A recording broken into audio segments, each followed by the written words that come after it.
Hello and welcome to MLW Confusion. I'm your host, Rob Cameron, bringing you all that you may or may not need to know about Major League Wrestling and its television programming. This week, we are, believe it or not, going back to the MLW recap type shows. We're going to talk about Reloaded just because a certain fast food breakfast sandwich was not scheduled and did not compete in the show. Though, not going to lie, it's a technicality because, of course, being the champ, he's all over everything.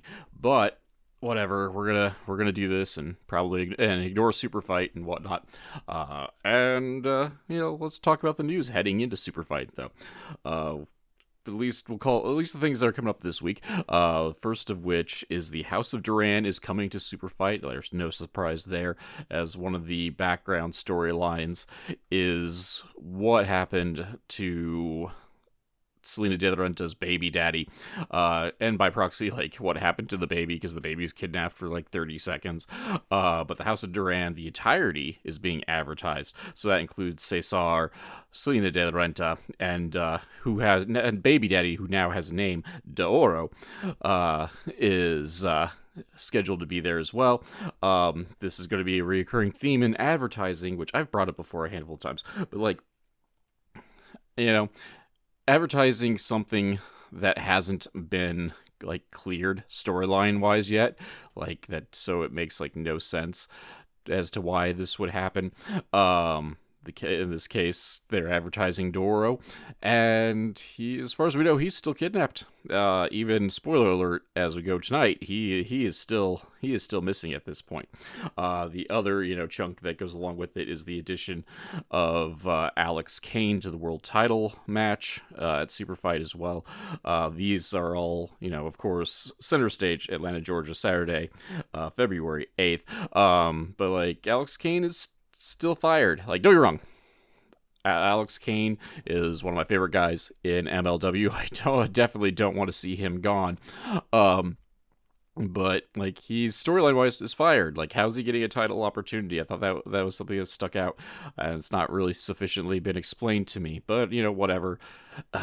It is what it is. It'll be explained later. I just hate when they advertise things now to have to explain later to fill in these little plot holes. Other matches announced for the event, of course, is Mistico and Mascara Dorada taking on the team of Templario, making his debut for MLW, and Esfinge. Should be a great match. Lots of lucha action. All four of those guys really good at the lucha things. Sound like an idiot, but obviously Mistico is a fixture in MLW. Mascara Dorada we've seen before and is a world-class athlete. They're making a big deal about Templario's debut, and Esfinge showed that he could go in his previous appearances in MLW as well. But I'm going to play spoiler alert on here, and I think it's interesting that Mistico talked about forming a tag team with Neon during the Reloaded event, and now he's just I'm going to hang out with Mascara Dorada. Bugger that then. But yeah, so we're still going to get the CMLL presence within MLW in center stage. Also being announced for the show, coming up today actually, is Janai Kai making her return to in-ring action since losing the Featherweight Championship, taking on the debuting Mila Moore. Not familiar with Miss Moore's work, but from what I've seen, she does have a stint at the WWE Performance Center and has made some appearances for both TNA and AEW over the last handful of years. So good, strong showing will up her stock considerably. Though the last person who made their MLW debut against Janai Kai had an exploded liver. So, hoping for the best to Miss Moore, but we shall see what happens. It's also been announced that Kushida is returning to MLW, and that is, of course, going to take place at Center Stage. This is going to be part of the taped portion of the show, as he battles Cesar Duran's newest toy, Neon. Should be a fun match. Spoiler alert, Neon has a pretty good showing in his match tonight. But yeah, so those are all the matches that's been announced over the course of the last week. For Super Fight, we'll get some more spoilery stuff during the review. But yeah, so that's about it on that front. So speaking of the review, let's just kind of hop into it. MLW held Reloaded last Saturday, or last Saturday at the time of this here recording. That would have been January 25th. Show starts off with a recap of the Gravity Gamble, highlights of that violent affair featuring all the ladders in the world. The winner being Mads Kruger, and he will get a shot at the World Heavyweight Championship at the date to be named later. Joe Dombrowski, Christian Cole welcome us to the show, and our first match of the evening is going to be Virus battling the debuting Neon. Cesar Duran is out. He states that he has the best eye for picking out lucha talent, and he kind of like goes down the accolades of this intergalactic luchador known as Neon. Neon comes out, and we're going to see what he can do against the respected veteran in Virus. And he's going to start out hot. Try to anyway. Starting out with the graps, Virus showing he can still go. I do make complaints every now and again about the average age of some of the luchadores they bring in from CMLL. But Virus, he may look like he's 110, but dude can still go in the ring. He is out grappling the younger Neon. However, Neon does speed things up and takes a tope suicida outside the ring. Virus dodges a tope con hilo, but Neon kind of catches himself on the ring apron and handstands off. I don't know how to properly describe it. You just need to go to YouTube and check this out. But he went for the suicide dive. He went for a tope con hilo, off that. He tried to flip over the top rope. He saw Virus move out of the way, and so he came down early and springboarded off of his hands off the ring apron, and then landed on his feet outside the ring, so he didn't crash a bird or anything like that. However, Virus is jealous of the flying ability of the young upstart, grabs him and runs up the ring post for a modified arm drag, almost like it was Shiranui, then follows it up with an apron Hurricane Rana. Neon tries to speed things up again inside the ring, but Virus hits a side slam, backflip arm drag by Neon. That was pretty fun. Avalanche prawn hold by Virus gets 2. Double jump acai moonsault to the outside of the ring by Neon. That's something you see from Commander in AEW. That was freaking amazing as well. The balance Neon has is incredible, especially for someone that I am not familiar with whatsoever. So learning my lesson on that one, ladies and gentlemen. However, Virus catches a quesadora into a gory special, but Neon rolls him up out of that for 2. Double stomp standing edition by Neon, followed up by an imploding somersault senton, which I think I've only seen in video games. That is how Neon's going to pick up his first victory in MLW.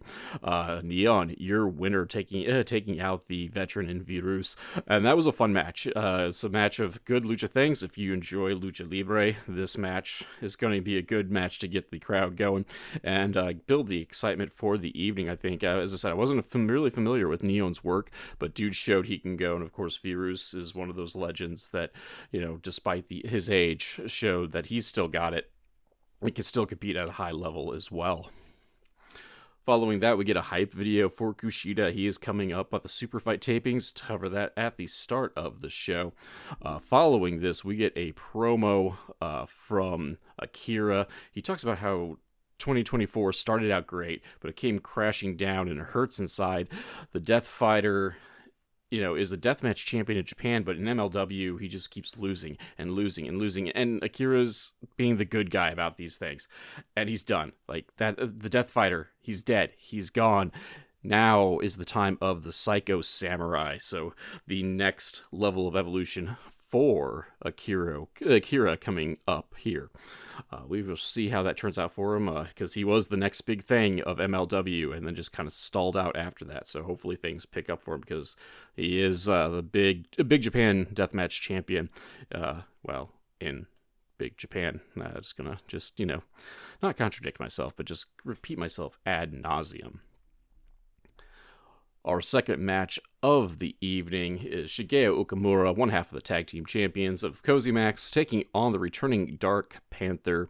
We get a feeling out process with Okamura taking a slight advantage. At least he had the advantage until Panther just chooses to run Okamura over. Pair of shoulder tackles, got a clothesline out of the dealio. Panther's showing off some agility with a tiger feint before diving on Okamura outside the ring. We get a psych out power slam by Panther. It only gets 2 count though. Trifecta of tope suicidas because that's a big dude to be flying through those ropes. Like, I mean, he's not like super huge, but like he's pretty big and stocky for luchador, and he is just flinging himself through the ropes, like again, like 3 times, hit 3 suicide dives onto Okamura. However, inside the ring, Okamura powers up, hits a big exploder suplex, only gets a 2 count off of that. We get a super cozy cutter, aka off the top rope, followed up immediately by a regular cozy cutter to give Okamura the win. So your winner, Shigeo Okamura. You know, this match, nothing wrong with it. It was just amazing, though, to see, like, how agile Dark Panther is for being his size. Just hitting those topes one after another. Like, that was the big takeaway out of this match. Otherwise, it didn't quite have some of the flair the previous match did, but it got to show off what Dark Panther could do. And, they like to throw Okamura out there, and God forbid he lose a match about being one half of the tag team champions. Backstage, Contra, being headed up by Minoru Suzuki, actually, confronts former champion Satoshi Kojima.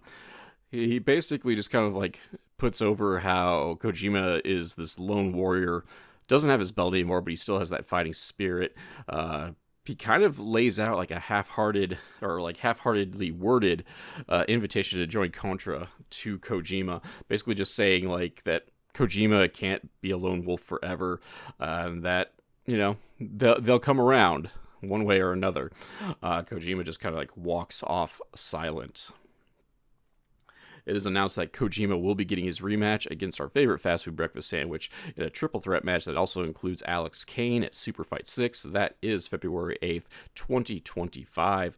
Following this, we get a promo video for Templario. He is coming to MLW, and that is a nifty little highlight package. I'm not sure really what it has to do with the Knights of Templar character kind of thing that's going on here, but whatever, man.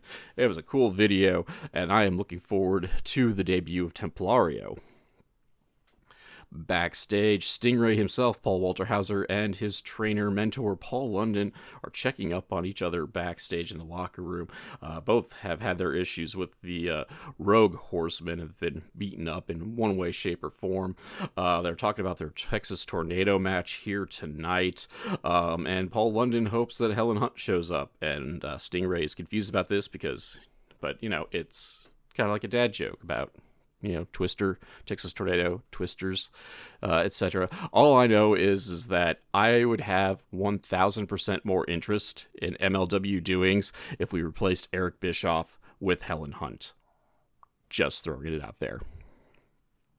Oh, speaking of Eric Bischoff, he is the official executive producer of Super Fight. So Eric Bischoff went so well with One Shot, that terrible show, One Shot. We're going to get him back for Super Fight. That's great to hear. At least we have match coming up next, which is Ariel Dominguez making his return to MLW. Perennial favorite jobber Ariel Dominguez taking on the Rogue Horseman's Bobby Fish. Fish goes for the leg early, but Dominguez out-wrestles Fish, surprisingly, because Fish is actually a pretty decent mat grappler himself. Fish gets angry at this and starts working over Dominguez's leg proper. We get a 6 sliding clothesline by Fish, only gets a 2 count. Exploder suplex by Fish with a modified cocky pin, and just immediately releases it. Like, he goes for the pin and just is like, nah, changed my mind. From the release, he locks in the Fish hook, that heel hook, and Dominguez taps almost instantaneously. The bell rings, Fish holds it on for good measure, just to show how upset he was that Dominguez actually showing he could wrestle. Not a whole lot to say about this match, because it was kind of a squash, which it's one of those like matches, like, I knew as soon as I saw it was going to be a squash. Like, I mean, let's be realistic about it. If anybody knows their MLW history, Ariel Dominguez doesn't have the most sterling reputation in MLW, and I doubt they're going to start building it up now at the expense of Bobby Fish. Backstage, Mistico welcomes Neon to MLW. Mistico wants to possibly team up with Neon. Neon is appreciative, noting that Mistico is a legend, but he really wants to prove himself as a solo act first, and Mistico's totally understanding. He's like, yeah, that's something we all got to do. We all take our own path to get where we are, and this is where my path led me, and taps the Middleweight Championship. All right, let's go ahead and just take a pause for the cause, get ourselves an energy drink or some WWE swag or coffee or any number of things, and we'll be back. Un momento. Hey, folks. MLW Confusion's become a veritable hub of shopping and treats and all that sort of good stuff. Whether you need a sugar-free alternative to energy drinks in the form of Raise Energy, or maybe even, top-of-the-line ice makers, coffee machines, and other household appliances, or, well, let's go crazy, and you can even get WWE licensed apparel all through my links section. All you got to do is wander down to the descriptor of this week's episode, check out the various links, click on them, and go shopping like you normally would. Heck, it's no difference. You just came in and just said Rob sent you. And that way, you can get the things you need, maybe even at a discount, and the podcast gets a kickback as well. So be sure to check out those links. Thank you very much for listening. Back to the show. All right, we are back with Texas Tornado action. For those of you not aware, Texas Tornado match was actually like the original tag team match. Before we started getting these pesky rules in, but all four competitors inside the ring or outside the ring, whatever. There are no tags. It's just straight up action in this tag team match. And then depending on your variation, the levels of rules kind of varies.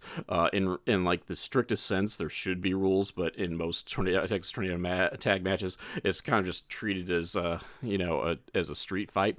And MLW in this situation is no different. So the rules are going to be very lax at best, as the Andersons with Brett Ryan Goslin take on the team of Paul London and Paul Walter Hauser.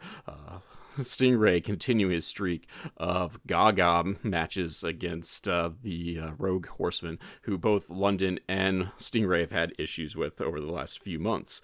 Though things are going to start off hot with Stingray and London clearing up the ring, things break down quickly from there, and the Andersons look to get some double teaming in on London outside the ring until Paul Walter Hauser just somersaults off the ring apron.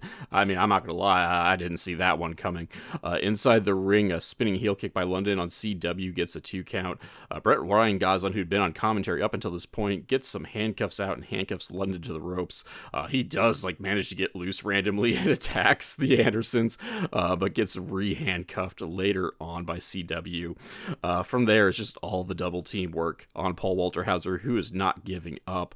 The Beaumaye Fight Club, Alex Kane, Mr. Thomas. Please note that the former is still fired and not supposed to be in the arena at all. Comes down and beats up BRG to get the keys to free London, and then everybody's beating on the Horsemen. Brock saves CW from a pin off of an Alex Kane crash landing style suplex on a stack of chairs. Bobby Fish finally comes out, and just things continue to just kind of break down from there as people start brawling to the back. However, in this chaos, Brock hits a snap DDT on Paul Walter Hauser to pick up the victory, just kind of out of nowhere. But before we're done, the Rogue Horsemen are celebrating their way to the back. Bobby Fish is really going out of his way to jaw jack with a fan, a specific fan of the crowd, when just London attacks him, and they fight off into the back as well. This match was what it was. It's just, a further continuation of the Rogue Horsemen and their respective feuds with Paul London, Paul Walter Hauser, all the Pauls, and of course the Beaumaye Fight Club. It was serviceable. I don't outside of the shocking somersault senton, it didn't do a whole lot for me. But you get some Hollywood pizzazz with Paul Walter Hauser being in the match, and so it was all right. As I said, it didn't do a whole lot for me, but there was nothing wrong with it. So if I was going to put it on a scale, it would be wherever the halfway mark would be. Backstage, we have the House of Duran. Selena De La Renta is so upset, and she's literally begging the kidnappers to release Doro, and they will give them everything. Cesar is angry about this, and he puts over how in the olden days he would basically have the kidnappers murdered. Like, just, I mean, he goes without saying anything that resembles unaliving, but, like, talks about torture and whatnot. But because Selena, is working with them, and the fact that they really want Doro to be alive when he's returned, agrees to the kidnapper's demands, plus some extra cash money on top of it. In the locker room, the Rogue Horsemen are celebrating. Brock Anderson wants to beat up more Pauls. Like, they bring up Paul McCartney, like Paul Simon, Paul Stanley, just like any Paul that wants a piece of the Rogue Horsemen, they will beat up. Then from there, BRG puts over the Honey Trap match, which he's like really confused about the concept, as are the rest of us, just to be real about it. But whatever, he is more than willing to dump Honey on Paul London's stupid-looking Elvis jumpsuit. Following this, we have our next match, our featherweight division matchup, as the debuting Alejandra Quintanilla takes on the returning Persephone. Persephone's been here once before, challenging for the featherweight championship, and it was really impressive in her debut. And she's got that physical charisma, in my humble opinion. Like, she just, she walks the walk, and like, it wouldn't surprise me if some companies up north besides MLW take a look at her sooner than later, though I've heard the rumor, mostly through muffins from the Urban Wrestling Network, that WWE has been watching her intently. However, that aside, we are going to start this match with some graps. Quintanilla is a bit speedier, but Persephone is better at chain wrestling as a whole. Either way, neither competitor is really enthused with the referee's 2 count. Both of them were like, hey man, this is kind of slow. Big effing spear by Persephone, followed up by a batch of clubbing blows. Persephone has a temper on her. I want to deal with that if I was in the ring with her. However, Quintanilla cuts off Persephone on the ropes and hits a sling blade style bulldog for a 2 count. Beautiful leg trapping German suplex by Persephone, only gets a 2 count off of that. And things are finished up with a springboard headbutt by Persephone to pick up the victory over the debuting Quintanilla. And this was, a short, sweet match. Quintanilla, got to get some of her stuff in. Like, it was pretty 50-50 as a whole, back and forth action. Things did get kind of clunky, and it seemed to be more at Quintanilla's end, but it on a rewatch, it didn't really affect the match all that much, because mostly the match was pretty short and pretty sweet, and everyone got their stuff in. But as I said, Persephone, though, just exudes a physical charisma about her. She definitely acts like the cock of the walk, and so I can see her being snapped up by a larger company any time now. Backstage, Delmi Exo is the new MLW Featherweight Champion. She is opening up a challenge for Super Fight. She's ready to take on any and all comers, and hoping MLW will bring in someone next month. Alex Kane is in a separate hallway. He talks about Atlanta. He will become a 2-time MLW champion, and more importantly, he will get his hands on Eric Bischoff. Our next match is Filthy Tom Lawlor taking on Minoru Suzuki. Tom is wearing his finest of Big Josh apparel, but before Suzuki can even enter the ring or have his music played or anything, MSL interrupts. MSL wants to sign a contract for Tom Lawlor to fight Dijak, and Dijon Mustard, maybe even too. Though I think MSL is fighting Dijon Mustard because that stains, and he's got all those tracksuits. Anyway, but yeah, misspeakings aside, MSL's claiming that Lawlor has been dodging Dijak for a bit, but has this contract for Super Fight. Lawlor, though, wise to MSL's way, won't sign anything without reading it, and, well, Lawlor may not be able to read. But in the meanwhile, the important thing is Lawlor punches MSL in the tum-tum. Dijak comes out, but quickly gets sent out of the ring, and security swarms things before things escalate from there. But that's not stopping Minoru Suzuki from escalating things. And Suzuki just kind of appears out of nowhere with the towel and starts choking Lawlor around the ring. The ref rings the bell for some odd reason. Like, I feel like that is not something, a good referee would do. But, ref bias is a thing, and refs are biased everywhere. And this is just another example of how. Suzuki hangs Lawlor over the top rope and then drags him all around the ring with said towel, then hits Lawlor with a chair. There's no DQs in this match, evidently, by the way. They do take a moment to stop dragging and clubbing to start trading forearms. Suzuki is amused by this, and he wins the forearm battle, throws Tom Lawlor into the ring. Lawlor tries to sweep the leg, and Suzuki's just laughing at him again. So that, and Suzuki just takes out Tom Lawlor's leg just for fun. We get a chop battle, much to the arousal of Suzuki. Though one of those chops actually rocked Suzuki, but no one's out chopping Minoru Suzuki. The angry murder grandpa is seriously unchoppable, and it just makes him aroused and wants to go things for variations of rear naked chokes, especially if he could spin that into a gotch style pile driver, which he did try to do, but Lawlor fought his way out. However, the choke gets locked in again. But while this is going on, we cut to backstage as breaking news is the Sendai Death Squad appear to be on their way to the ring. However, former MLW champion Satoshi Kojima takes them all out with a steel chair. When we come back to the ring, Lawlor hits the filthy smash diving forearm on Suzuki to put him away. So it's kind of a surprise winner on that one. Filthy Tom Lawlor, of course, he needs the victory more than Suzuki right now, since Lawlor is going to be taking on Dijak next month. Spoiler alert. He stops to talk to Joe Dombrowski, and Tom acknowledges that he is ready to battle at Super Fight. So there's our spoiler. At Super Fight, special challenge grudge match, Tom Lawlor taking on Donovan Dijak. This leads up to our main event of the evening. 2 out of 3 falls for the MLW Middleweight Championship as Mistico defends against Barbaro Cavernario. There's going to be no respect to start things off from Cavernario, kicking Mistico's hand away. Mistico kicks Cavernario so hard, Cavernario does the worm. I was still surprised to see it, but I've seen Cavernario do the worm before, but it pops me every time. Mistico has an answer for everything, at least initially, at least until he gets drop kicked to the outside of the ring. Cavernario hits a triangle plancha to the outside of the ring onto Mistico. Yurigoroshi variation thereof, followed up by a springboard splash by Cavernario, gets the first fall.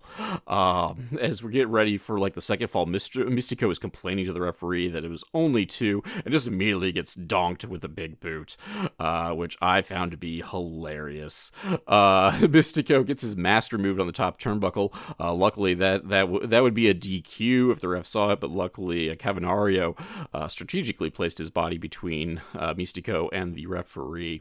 Lots of clubbing from Cavernario, big boots, stomps, just various clubbing blows as Mistico takes breaks in between some of the beatings to complain about the first fall. And okay, the first time I get it, we want to preserve the win-loss record, or some sort of record book thing, and it's never great to be down in a 2 out of 3 falls match, but hey, it could be worse. It could have been 1 fall and you just lost, buddy. But this is our fighting champion just continuously bitching to the referee about that first fall. And this is going to be a theme. Whenever Mistico gets the chance, he's going to complain about that first fall. Dude, you're the baby face. Nut up, man. Come on. However, in between these complaints, we get some more brawling outside of the ring with Cavernario dominating things. However, inside the ring, Mistico comes back and finishes the flurry of offense with a destroyer to pick up the second fall of the match. We are now tied 1-on-1, and Mistico is still arguing that first fall. But either way, the next fall is the official end of the match. Mistico keeps taking to the air to keep Cavernario grounded with various topes and quesadoras, etc. Cavernario catches Mistico with a modified, I guess we'll call it a hammerlock stalling suplex. But he started with a hammerlock, then hooked Mistico to his waist and then followed up with a suplex. Only gets a 2 count off of that one. Locks in a gnarly single leg crab. Mistico powers out of that, though. We get some back and forth strikes leading to a double down. Power slam for 2 by Mistico, followed up by La Mistica. At this point, Cavernario has no choice but to tap. So your winner and still MLW Middleweight Champion, Mistico. We also get one more complaint to the ref before actually celebrating to end our show. And yeah, this match, I definitely would have liked it better with less complaining from Mistico.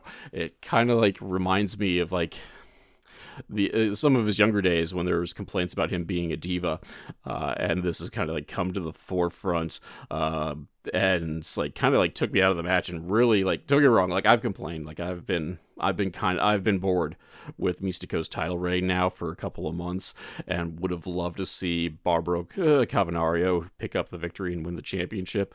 But like, I was definitely rooting for Cavernario after Mistico just kept going to the referee saying the first fall was only a 2 count. Like, man, just shut up and wrestle. Like, finish it. Like, just finish this match. The match isn't over yet. You haven't been totally screwed. Just, dude, come on, man. This is your babyface. This is your babyface champion right here. Just come whining like a baby. So that kind of took me out of the match for a bit. But that being said, that was the end of the show. And like overall, like, not a bad show. Got a couple of like, surprisingly good matches. Like I loved Filthy Tom and Minoru Suzuki. Neon had a very solid debut, and I don't think there's really like a bad match on the card. I mean, we could say like the squash match brought things down, but like again, as soon as if anybody who knows their MLW, as soon as they saw Ariel Dominguez come out, you knew this match wasn't going to be long for the world. So, but like it was serviceable. Like most of the matches were serviceable at best. I don't think there's really a match that blew everything out of the water. But again, like the opener was pretty darn good. I thoroughly enjoyed Suzuki, Lawlor, and so on and so forth. So I do think it was kind of a bit more step in the right direction. In the last couple of months, it's been kind of the thing where it's like the live show has been trash and then the tape show has been decent, and I'm not sure like what it is about it, because it's not like they magically made this tape show like better and out of the reactions. But yeah, this was solid. Nothing terribly special. It's inoffensive, which, I mean, again, after Kings of Coliseum right now, the best you really need to do is inoffensive to kind of put things on the right track. So that being said, we are going to take our leave. We're going to wander away, get ready for the next batch of things. In theory, we still got an interview with Big Mama coming up. That interview's been kind of cursed, actually.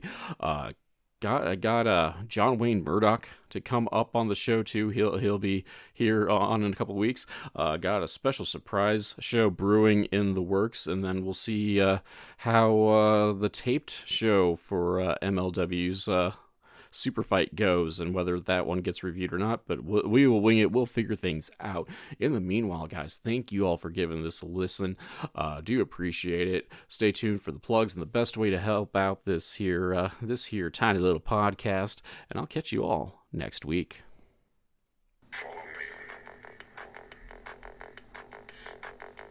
MLW Confusion is a weekly podcast that's written and performed by Rob Kammer and hosted by Spotify for podcasters.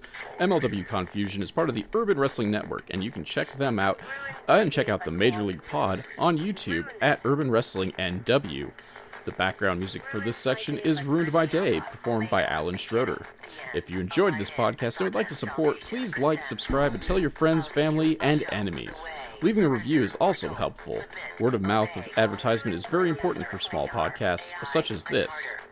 Social media links can be found in the description, but Twitter and Instagram are at the Nova of Cass, THENOVAOFCASS, and Facebook is at MLW Confusion, all one word.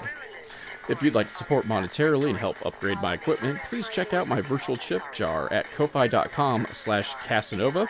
Or if you prefer more bang for your buck, you can go to patreon.com/Casanova, CASSONOVA. Whereas for as little as $2, backers get access to the podcast early and without those pesky ads, plus other exclusive content. So join the crew that is headed up by Keith Wynn, Alan Schroeder, Alex McCarthy, and Elenia, and check it out. You can also find t-shirts, coffee mugs, and other merch at the Confusion Podcast on Teespring. Also, be sure to check out the description to find some affiliate links for, well, WWE merch, coffee machines, ice makers, and much more. For business inquiries such as ads and sponsorships, please email rzkamer, that's Kamerer, at comcast.net. Thank you for listening.